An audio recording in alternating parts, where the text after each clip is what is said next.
referral process even starts, I think they should get tested in both English and their native language. Now, schools should be doing this anyway, and that is, like I said, a pretty obvious takeaway. But even though English might be their second language, and not their native language, they could be having proficient or advanced skills in their native language because they're using that language at home with their family.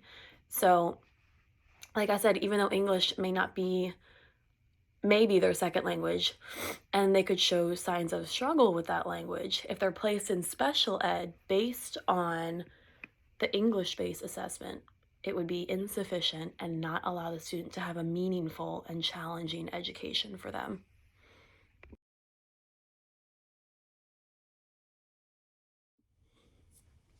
So after I was reading this article, I had a couple questions just about moving forward in the schools. So the article mentions that Asian American and Pacific Islander children were more likely to receive improper placements of special education and related services, all because of the lack of understanding of their culture. So my first question was, why are these cultural gaps still occurring in school? And where is the data that supports the placement in special education for these students? When the students first come to school, are they being tested in English or are they being tested in their native language? And that kind of is the root of the problem too. If they are only being tested in an English setting, of course there's going to be gaps. That's kind of a no-brainer. But how do we overcome them? How can we test them in their native language, learn what their strengths, what their weaknesses are, and then translate that over to English and then help them where they need help. So if that means getting related services for them, again, in their native language, you still want to improve English, even though it is their second language, but you still want them to get there. However, if English is their second language, you need to look at their native language first and see, like I said, strengths, weaknesses, where are they at this moment? Are they at level, below level in their native language? And then create an intervention plan that will help them move forward. My second question was, how are educators communicating with parents to navigate through and overcome this cultural gap? So as I was reading, the article did have a lot of good points, basically saying that depending on the culture, they will have different ideas of communication. So some cultures want to keep it in-house.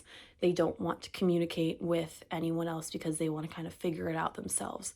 Other cultures, they might not know how to communicate or what that process even looks like. And I found it really interesting because when they get into IEP meetings, as an educator, if the parents do not have English as a first language, how are they understanding any of what's happening, any of the channels or the services the student will receive if it's not translated to them? So the article did mention having a translator in the IEP meeting, which has its pros and cons. I think it would be good because then you can understand and or make sure that the parents are understanding basically what's on the table, what the child can receive.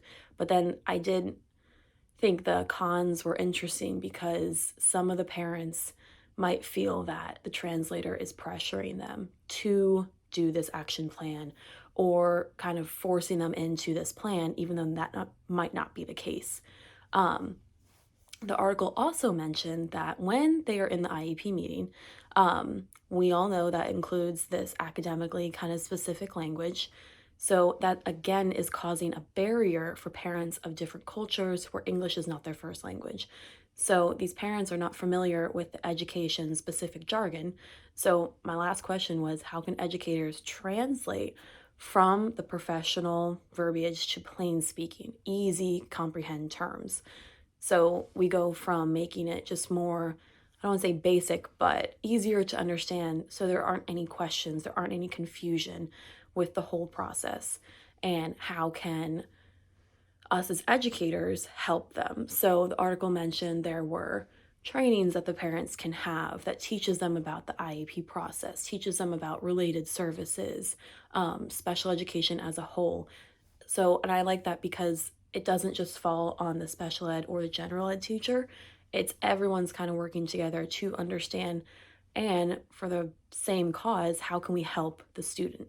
So I think once everyone is on board, then the student will just benefit from that because they are receiving the appropriate education for them and the services that will help them just be successful in school.